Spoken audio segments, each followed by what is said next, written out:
Hello everyone, welcome to my first ever What I Watched in the Month of video. I love it when YouTubers I subscribe to post these kinds of videos, so I thought I'd start making my own.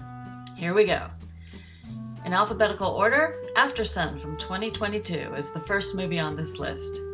It's the feature debut by filmmaker Charlotte Wells, and it explores the relationship between a troubled father and his teenage daughter as they document their last holiday together. It's slow and intimate, so if you enjoy those kinds of films, I think you'd like it. Thanks to Jeff Goldsmith from Backstory Magazine for the invite to this online event. Next up, Backyard Village from 2021. This film takes place in Iceland, a country I really want to visit. It's about a friendship that develops between an Icelandic woman recently released from an asylum and a British man visiting the site of his son's death. Backyard Village refers to the name of the guest cottages where they are staying. It's a nice film. I'll leave it at that. Beast from 2022, a survival action creature feature about a father and his two teenage daughters who are hunted by a rogue lion in a South African reserve. Interestingly, this is a joint US and Iceland production. Go figure.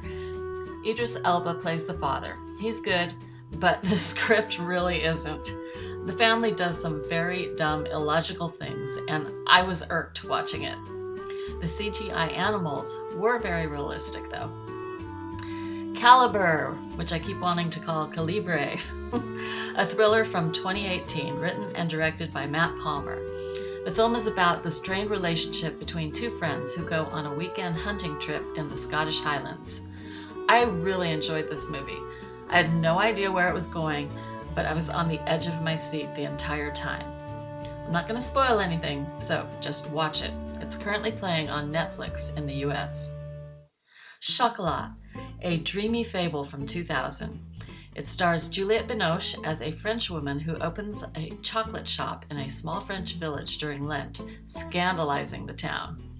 Directed by Swedish filmmaker Lasse Hallström, it also stars Judi Dench, Lena Olin, Carrie-Anne Moss, Leslie Caron, and Johnny Depp. This is based on a book, and I love the story. The cinematography is gorgeous, and the music transitions are perfect. This confection is the kind of movie I want to make. Doctor Strange in the Multiverse of Madness is the 2022 sequel to the original 2016 film Doctor Strange.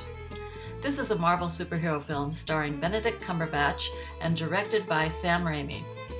I had heard that this was pretty much a horror film, and although it had horror elements, it was really more fantasy adventure.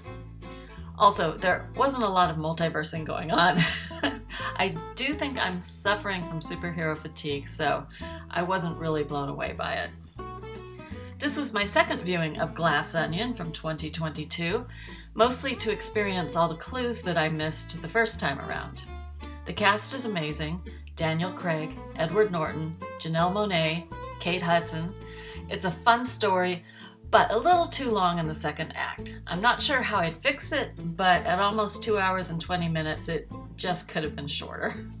I think Knives Out is a superior film, but I still can't wait for the next Benoit Blanc installment. The Innkeepers from 2011. I believe this was recommended by a horror YouTuber. The movie was written, directed, and edited by Ty West, who has gained recent recognition for his films X and Pearl. This movie concerns the final days of the Yankee Peddler Inn, a formerly grand hotel believed to be haunted. The main characters are the desk clerks Luke and Claire, and they check in two final guests who have a strange connection with the inn. This was breezy enough to watch, but not super memorable. Speaking of not super memorable, Karen from 2021. She's a crazy, white, entitled racist. The premise? When a black couple moves next door, Karen makes it her personal mission to get them to leave. This movie is annoyingly bad and was nominated for 5 Razzie Awards. The first film I saw in the theater this year was Megan. Megan stands for Model 3 Generative Android, and she's a lifelike doll paired with its creator's niece. What could go wrong with that, right?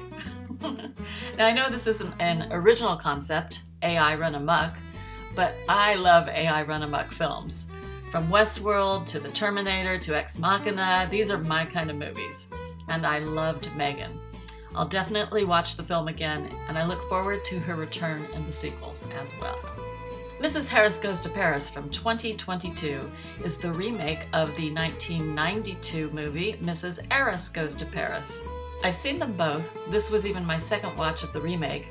And while the original stars Angela Lansbury and Diana Rigg, both of whom I adore, I feel this is the superior film. It's about a cleaning lady who saves up enough money so she can go to Paris and buy a one-of-a-kind Dior gown. It's charming and wonderful, and much like the film Chocolat, it's the type of movie I'd like to make. The Rental from 2020 is the directorial debut of actor Dave Franco and stars his wife Alison Brie along with Dan Stevens. It's about two couples who rent a vacation home for the weekend and realize their host is spying on them. While I didn't love the ending, I enjoyed it in general, and I'd probably watch it again. The location is beautiful. I look forward to seeing what Dave Franco directs next. The Secrets in Their Eyes from 2015. I ordered this from the library and thought I was getting the 2009 Argentine film, but instead received this remake. The movie's a crime thriller with an A-list cast of Chiwetel Ejiofor, Nicole Kidman, and Julia Roberts. I was totally surprised by and loved the ending. I still want to see the original film, but I would definitely recommend this one. Another Marvel superhero film, Shang-Chi and the Legend of the Ten Rings from 2021. I like this one better than the Doctor Strange sequel. The plot's kind of a muddle in my brain, but I loved Awkwafina's character, as well as the bus fight on the streets of San Francisco. Spider-Man Into the Spider-Verse from 2018. This is the only animation I watched in January, and it was a rewatch. I love all the CGI work and how the movie was made to look like the inside of a comic book from different eras. The story's great, all the spider people are great, and I can't wait for the sequel to be released in June. I don't know how many times I've watched the original Stepford Wives, but I just can't seem to get enough of this story based on Ira Levin's novel. This is the 1975 version. The remake from 2004 destroys the original intent, and I do not recommend it. This film follows a woman forced to move from New York City to the quiet town of Stepford, where she finds all the women acting very peculiar. It's a creepy cautionary tale with one of the most memorable endings. Tar, a Best Picture nominee from 2022. This is about a female conductor of the Berlin Philharmonic whose past actions come back to haunt her. I thought I would like it more than I did. It's a little too artsy for my taste. I didn't hate it, but I didn't love it. Cate Blanchett is excellent as the titular character, and it will be interesting to see if she takes home the Best Actress Oscar over Michelle Yeoh at the 95th Academy Awards in March. And the final entry, which is actually the first film I watched in January, White Noise from 2022. This is a weird, kind of insane movie brought to the screen by Noah Baumbach. It stars Adam Driver, Greta Gerwig, and Don Cheadle, who are exposed to an airborne toxic event and have to confront their own mortality. A little too long for my taste. Not bad, just more WTF. And that was it. In summary, I watched 18 films in January of 2023. 13 were new to me, and 5 were rewatches. I only saw 1 in theaters, 7 were on DVD, and the rest were on various streaming platforms. Here are my favorites. Catch them if you can, and I'll see you in the next video.